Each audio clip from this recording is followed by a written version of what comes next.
안녕하세요. 이번 영상에서는 애니메이터가 되는 법 국내 편 2탄으로 포트폴리오 제작 팁과 면접 팁을 드리고자 합니다. 저는 한국에서도 애니메이터로 10년 가까이 일했거든요.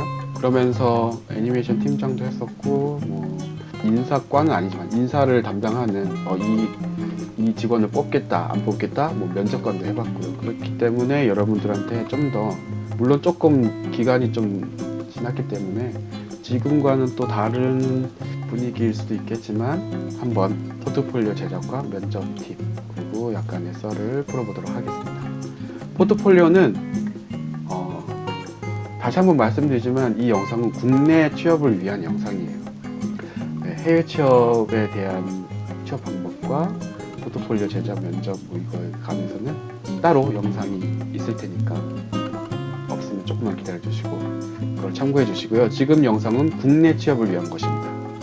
포트폴리오는 보통 국내 취업은 기준이 1분 30초에서 2분 정도 이 정도를 만드는 게 기준이에요.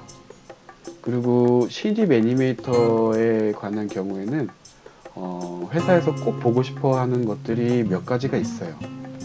첫 번째는 워크사이클, 그리고 런사이클. 그런데 웍과 런이 잘 보이는 어떤 다른 클립이 있다면 그거를 그냥 보여주셔도 돼요. 굳이 꼭 웍 캐릭터 혼자 나와가지고 걷고 그 다음에 런 꼭 이렇게 보여주실 필요는 없어요. 만약에 내가 좀 이렇게 파크루 같은 걸 했는데 거기에서 걷거나 뛰는 게 잘 보인다 라고 한다면 한두 개 런은 생략한다든지 웍을 생략하든지 할 수도 있겠죠. 하지만 기본적으로 신입 애니메이터한테 회사가 보고 싶어 하는 거는 웍 사이클을 잡을 줄 아는지 런 사이클을 잡을 줄 아는지 그 두 가지를 보고 싶어 하고요. 그 다음에는 바디 메카닉입니다. 바디 메카닉은 여러 가지가 있을 수 있어요. 제가 지금 말씀드리는 이런 클립들을 전부 다 넣으실 필요는 없습니다.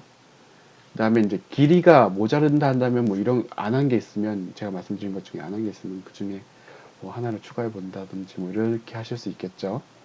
그래서 점프라든지 앉거나 일어나는 거, 캐릭터가 제자리에 앉는다든지 일어난다든지, 그 다음에 웨이트, 무거운 걸 든다든지 민다든지 당긴다든지 이런 것들이 기본적인 것들이고요.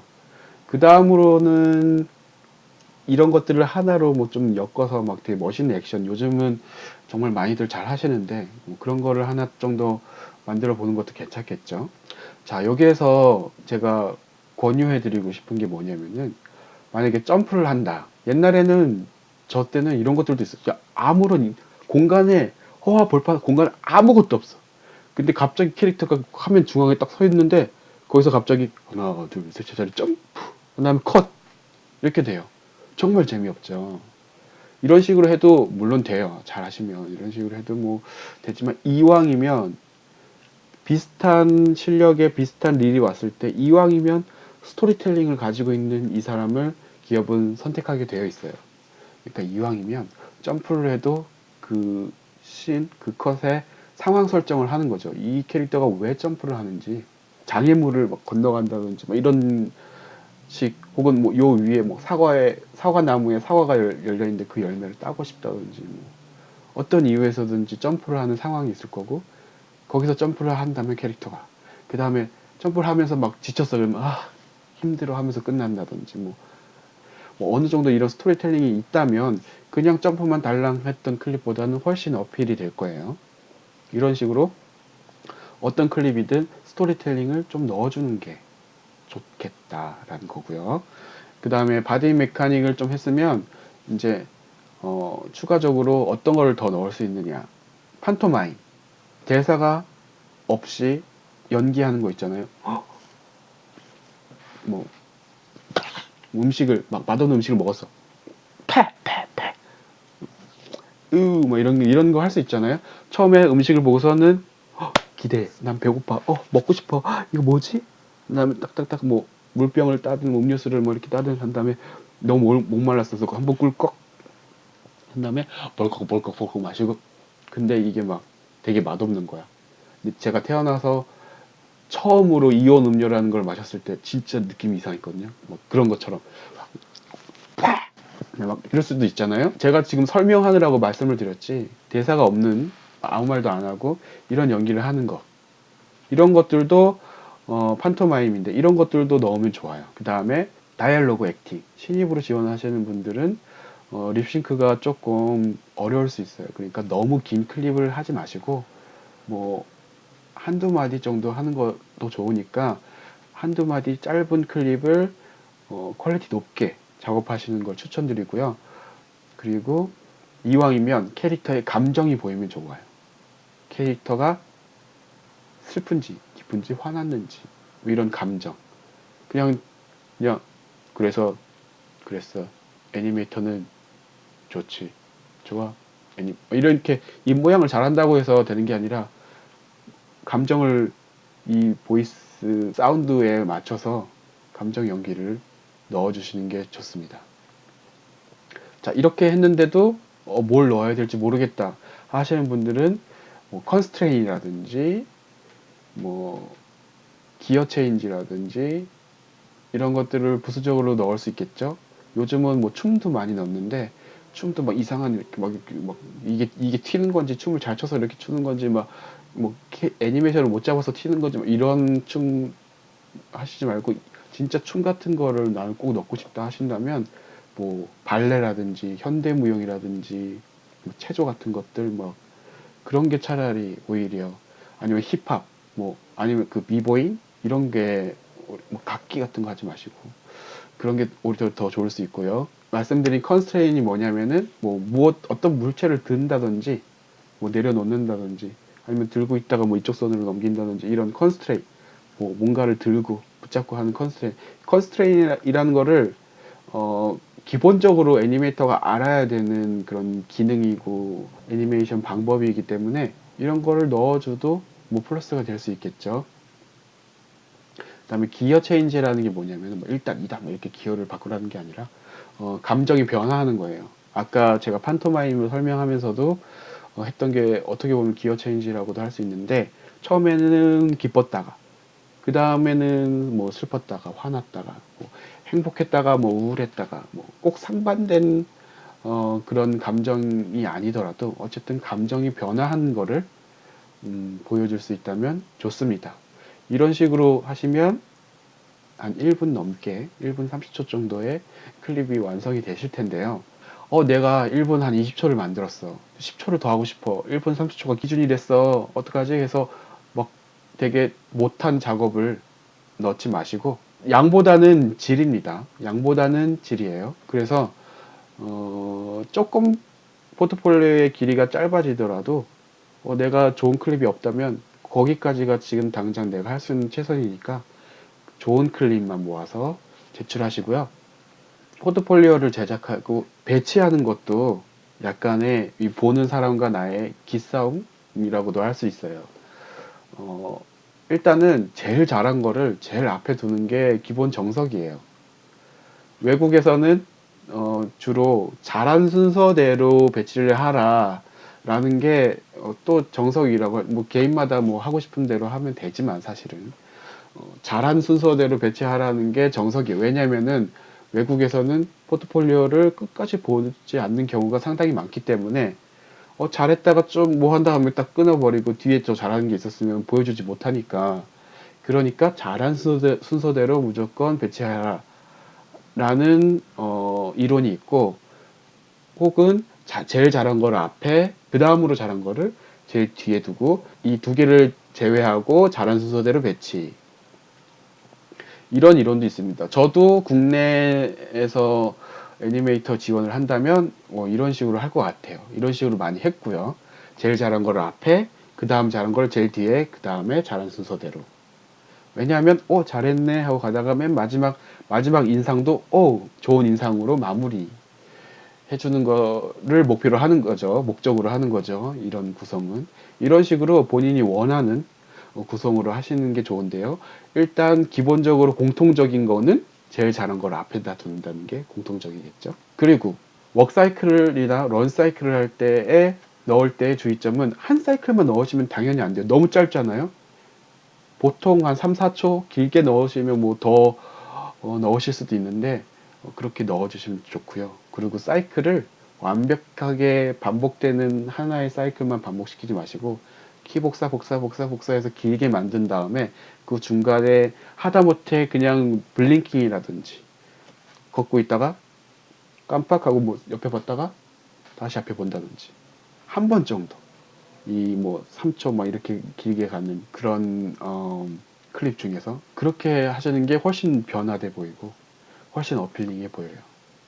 똑같은 하나의 사이클만 작업해서 반복하지 말고 하나의 사이클 작업해서 복사한 다음에 길게 해놓고 중간에 한 번쯤 약간의 움직임을 넣는다든지 뭐 손을 한번 턴다든지 옆을 봤다 앞을 본다든지 뭐 아니면은 뭐 지루하게 걷고 있으면 뭐 합성을 한번 한다든지 빨리 걷고 있었으면은 뭐, 뭐 눈을 크게 한번 뜬다든지 놀라는 아니면 땀을 한번 닦는다 이렇게 작은 땀 닦고 뭐 이런 건 너무 어려울 수 있으니까 쉬운 걸로 본인이 할 수 있는 걸로 작은 동작을 한번 뿅 양념을 넣어주시는 게 워크사이클, 런사이클 할 때는 도움이 돼요. 그리고 런사이클 같은 경우에는 하나의 사이클을 복사 붙여 넣은 다음에 팔의 위치를 조금씩 다르게 해주는 거예요. 첫 번째 사이클에서 여기까지 올라왔다가 두 번째 사이클에서 이 정도 올라왔다가 세 번째 사이클에서는 엄청나게 많이 올랐다든지 조금씩 다르게 하는 거죠. 그러면은 런이 더 빨라 보이고 그리고 그냥 하나가 되게 지루하게 반복된다는 느낌이 없어져요. 네, 이런 식으로 클립에 약간의 양념을 넣어주시는 게 훨씬 더 좋겠죠? 자, 이렇게 포트폴리오는 제작을 하시면 되고요. 제작하시다가 물어보고 싶은 거라든지 궁금한 점이 있으시면 이렇게 밑에다가 댓글을 달으셔도 되고요. 저한테 개인적으로 메시지를 보내서 물어보셔도 되고요. 마지막으로 면접 팁을 간단하게 한 5가지 정도 말씀드려 볼게요. 면접 팁. 첫 번째, 지각하면 안 돼요. 절대 지각하지 마시고 미리 면접 장소 근처에 가서 기다리세요. 한 10분 정도? 최소한 10분, 15분 정도 먼저 가서 기다리는 거예요. 너무 급하게 왔으면 막 땀이 날 수도 있고 하니까 뭐 카페라든지 이런 데서 조금 여유 있게 조금 뭐 연습도 하고 한번 해보고 하는 식으로 하시는 게 좋겠죠. 근데 여기서 주의할 점이 미리 가서 기다리실 때 그 주변에는 내 면접관이 있을 수도 있어요. 나는 모르지만 그분은 전 알 수도 있고 아니면 이따가 만날 수도 있겠죠. 그렇기 때문에 거기에서 막 대기하고 기다릴 때 조금 오해받을 만한 행동, 막 나도 모르게 침이 흘렀는데 막 침을 뱉었다고 오해할 수도 있겠죠. 그런 거라든지 아니면 막 너무 친한 친구랑 오랜만에 전화를 하게 돼서 막 나도 모르게 막 쌍욕을 했어. 막 친구끼리 욕하면서 대화하는 것처럼. 그런 것도 오해할 수 있잖아요. 저 사람 막 욕을 막 하고 막 불량스러운 사람인가? 이럴 수도 있잖아요. 그러니까 그런 행동을 조금 주의하셔야 돼요. 회사 근처라는 건 회사 사람들이 있을 수 있다는 거. 그렇기 때문에 대기할 때는 조금 차분히 면접을 준비하면서 그렇게 기다리시는 게 좋겠고요. 두 번째, 시간을 맞춰서 들어가시면 좋아요. 근데 너무 일찍 들어가시지 말고 한 3, 4분 전, 5분 전, 길게 오면 5분 전, 보통 한 3, 4분 전 정도에 들어가시는 게 좋겠죠. 지각하시면 안 됩니다. 그리고 세 번째는 복장을 단정히 하면 좋겠다. 사실 막 양복을 입고 막 그렇게 되게 막 의식 차리고 포멀하게 할 필요는 없어요, 사실은. 애니메이터라는 그 직종 자체도 그렇고 우리가 일하는 분야의 면접관 분들도 그렇고 뭐좀 자유로워요. 그러니까 어느 정도 그냥 너무 예의가 없다. 저거는 좀 너무 좀 심한 거 아니야? 뭐 그 정도 막 수영복을 입고 간다든지 비키니를 입고 간다든지 물론 그럴 사람은 없겠지만 그러니까 예를 들어서 막 스레바를 막 질질질 끌고 막 그 바지 막 내려가지고 막 빤스 보이는 바지 막 이렇게 막 바지 내고 여기 가가지고 요게 막 금목걸이 막 10개씩 하고 막 반지 막 하하하하 내가 왔다 날 뽑아라 이렇게만 안 하시면 돼요. 어느 정도 그냥 첫인상이 중요하니까 사실 회사 다니면서 그렇게 하셔도 돼요. 근데 첫인상이라는 게 조금 중요하니까 첫 만남 이왕이면 뭐 단정해 보여서 나쁠 건 없겠죠. 자, 그리고 네 번째는 회사의 정보를 알고 가는 게 좋겠죠. 아무리 내가 이 회사에 대해 몰라 그냥 이름만 들어봤어. 그리고 뭐 친구들이 괜찮대 그래서 같이 지원했는데 나는 면접 보라고 연락이 왔어. 그렇게 해서 갔다 하더라도 면접 연락이 왔으면 그 회사에 대해서 한번 인터넷이라도 한번 검색해보고 그 회사 홈페이지에 가서 그 회사가 어떤 프로젝트를 했고 어떤 프로젝트를 뭐 하려고 하는지 라든지 약간의 정보, 그리고 너무 아는 척하는 것도 안 좋아요. 약간의 정보. 니네 뭐 요즘 이렇게 하는데 어떤 문제점이 있다며? 난 다 알고 이런 거 이러면 오히려 거부 반응을 일으킵니다. 그러지 말고 그냥 좋은 프로젝트 하신 걸로 알고 있다. 뭐 주변 사람들한테 뭐 얘기 듣기로는 앞으로 뭐 계획도 많이 있고 뭐 이런 식으로 얘기를 해야지. 뭐 예전에는 이런 작품을 뭐 하셨고 근데 그 작품을 저도 봤는데 그 작품을 나는 재밌게 봤다. 그냥 말로만 하지 말고 진짜로 보셔야 돼요. 그 작품에 대해. 왜냐면 그 작품에 대해서 물어볼 수 있어요. 뭐가 재밌었어요? 이럴 수도 있잖아요. 그러니까 그 작품에 대해서 한번 찾아도 보고. 그러니까 회사의 정보, 백그라운드, 지금까지 해왔던 거, 앞으로 할 거, 지금 뭐 위치라든지 뭐 이슈라든지 이런 거에 대해서 살짝 알아보고 가시는 게 좋고요. 마지막으로 질문을 해보세요. 질문. 면접관한테 뭐 물어볼 거 궁금한 거 없으세요? 할 때 질문을 하나 정도 해보는 게 좋아요. 야근하나요? 뭐 바쁜가요? 이런 거 말고. 바쁘면 야근하는 건 당연한 거고 안 바쁘면 야근 안 하는 건 당연한 거고. 꼭 진짜 너무 야근하는 게 궁금해 라고 한다면 야근하나요? 이렇게 물어보지 말고 요즘 스케줄 많이 뭐 힘든가요? 아니면 뭐 작업량이 어느 정도 되나요? 뭐 이런 식으로 물어보시는 게 더 좋겠고요. 그런 질문도 하면 좋겠죠. 작업량이라든지 뭐 이런 것들. 그런 것들도 질문하면 좋겠고, 그리고 뭐 회사의 계획이라든지 팀의 규모, 뭐 리드 애니메이터가 뭐 팀장이 몇 명 있고 애니메이션 팀이 몇 개가 있고 뭐 다 똑같은 작품을 하는지 아니면은 뭐 팀별로 다른 작품을 하는지 막 이런 작업적인 것 질문을 하면 좋겠는데 이런 걸 미리 다 얘기해 주는 경우가 많잖아요. 면접을 진행하는 도중에. 그런데 이제 질문할 게 없어. 질문을 하라고 하는데. 그러면은 하다못해 이런 거라도 한번 질문해 보세요. 제가 블로그에도 썼는데 보통 점심은 어떻게 드세요? 뭐 도시락 싸우시는 분들이 많나요? 아니면 요 근처에 뭐 맛있는 식당이 많이 있나요? 이런 거라도 저는 도시락 싸고 싶은데 도시락 싸우시는 분들이 없으면 도시락을 먹을 수 있는 공간이 있을까요? 라든지 왜냐면은 작업하면서 거기에 막 도시락 냄새를 풍기면 조금 사기 그렇잖아요. 작업 공간에. 그래서 휴게실이라든지 그런 게 있는지 아니면 도시락 많이 드시는 분들이 있으면 같이 먹을 수 있는지 뭐 이런 거라도 하다못해 뭐 이런 질문을 하는 것도 좋겠죠. 자, 이런 식으로 제가 말씀드린 이 5가지를 잘 지키시면 아주 좋은 인상을 남기면서 아주 좋은 면접을 보실 수 있을 거예요. 자, 그러면 질문 있으시면 댓글로 질문 남겨주시고요. 좋아요랑 구독이랑 꼭 누르시고요. 좀 해주시고요. 네, 그리고 주변 사람들한테 많이 많이 알려주시고요. 네, 도와주십시오. 감사합니다. 다음 영상에서 뵐게요.